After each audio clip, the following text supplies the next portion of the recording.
As people who play video games, we know what you do with buttons. You press them. Face buttons, D-pad buttons, triggers, whatever we call these things now, press the hell out of them. So when we're presented with a button that we're not supposed to press, we're more conflicted than a sushi chef at SeaWorld. Consider these buttons that we were clearly told not to press, but did anyway. And watch out for spoilers from the following games.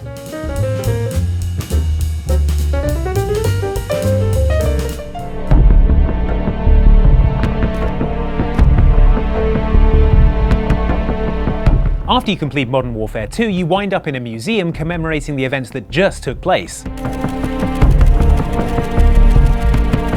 Man, they built this place fast. Unlike all other museums, however, this one contains a big, conspicuous button that tells you not to press it. That's gotta be a typo. Why would you even have a button I'm not supposed to press? I bet if I do press it, all these army men will do a Chuck E. Cheese animatronic song routine.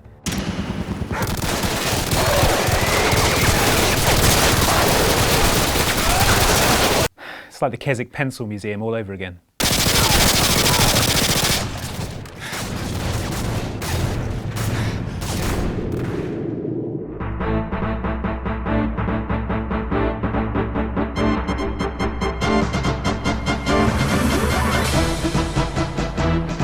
At the beginning of Space Quest, space janitor Roger Wilco must escape a spaceship before it gets space exploded. You nick a shuttle for this very purpose, inside which you find several buttons, only one of which is labelled "This button is not to be pushed at any time." Probably another typo. You press it because of course you do, then you discover it activates the shuttle's psychedelic freakout generator. Why do we even have one of those?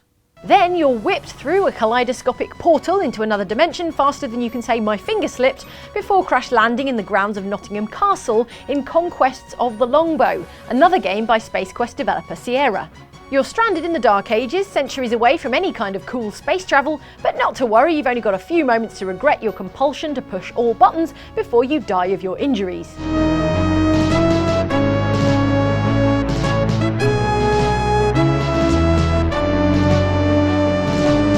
Way to rub it in, game over screen, thanks.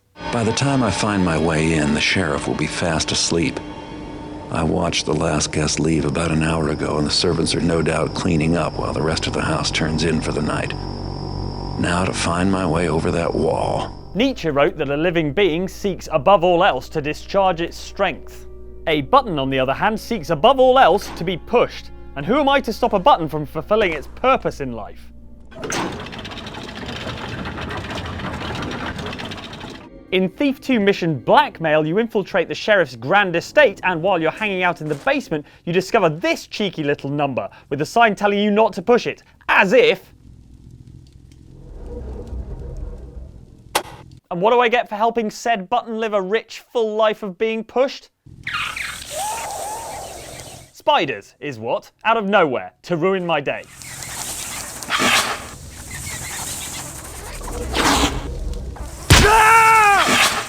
So that was the spider button. Maybe if the sign had said that instead. Well, well, well. Welcome to my lair. In the final showdown with Wheatley at the end of Portal 2, you are faced with a button to override the stalemate between Wheatley and GLaDOS, who both want control of the facility. Please press the stalemate resolution button. The button is conveniently located behind an impassable grill, and Wheatley is super duper keen on you not pressing it. Do it!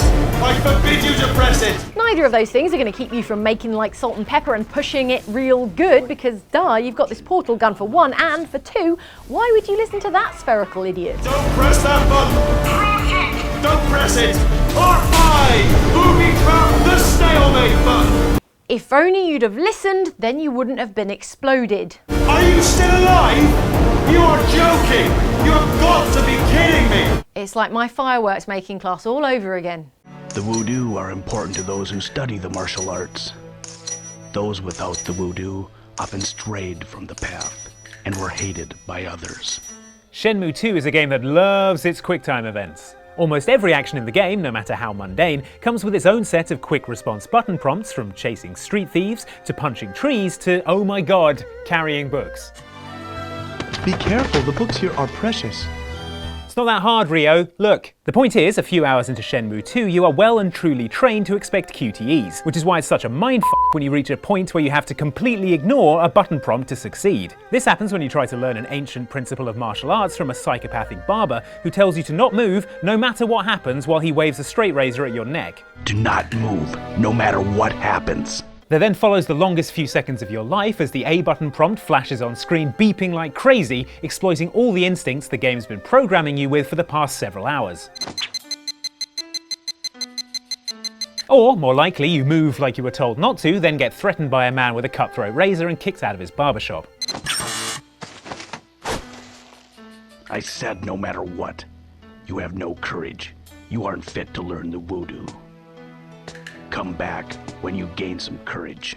Press Y to cry hot tears of shame.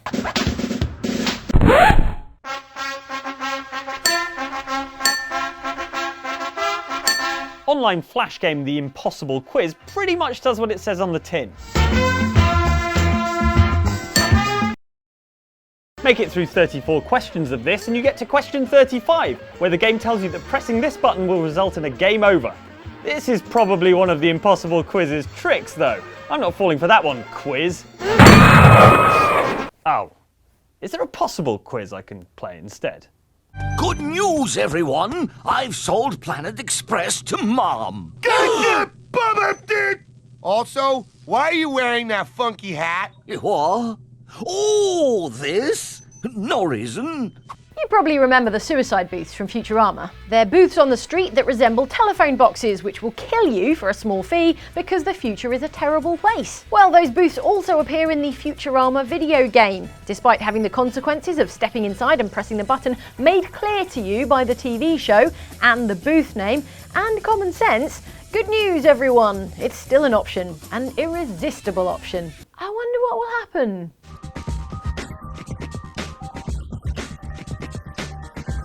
Son of a...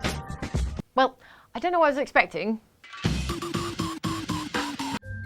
Stanley worked for a company in a big building where he was employee number 427. Employee number 427's job was simple. The Stanley Parable tells the story of Stanley, an anonymous employee at a mysterious company whose every action is foretold by a disapproving narrator. Stanley was so bad at following directions, it's incredible he wasn't fired years ago. You can disobey this disembodied voice, but do everything he says and you'll end up being told to press a button to turn off a mind control machine. Ignore the narrator and press the button you're not told to press, the one that turns the machine on, and you'll soon regret it. How long until detonation then? Let's say, 2 minutes. Ah, now this is making things a little more fun, isn't it, Stanley? Still, this is a video game, so there will be a way out of this. I probably just need to press these buttons in the right order to stop the countdown. I mean, look at you. Running from button to button, screen to screen, clicking on every little thing in this room. Yeah, but I mean if I press all the buttons. Another choice. Make it count. Right, that's it. I'm never going near another button in my life. It's all the same to me, all a part of the joke. And believe me, I will be laughing at every second of your inevitable life from the moment we fade in until the moment I say, happily ever up. Well guys, thanks for watching this video about the buttons you were told not to press and then you pressed them anyway, as did we. And so if this whole thing has taught us anything, it's that people will always press buttons that they're told not to press. On that note, it's very important that you do not click on either of these two windows across and below from me. Terrible things will happen if you click on either, and even worse things will happen if you click on both.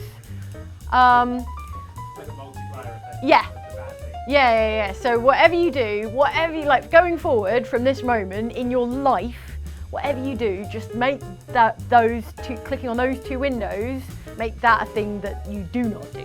All right? I'm scared. Has it worked? Do you think they've?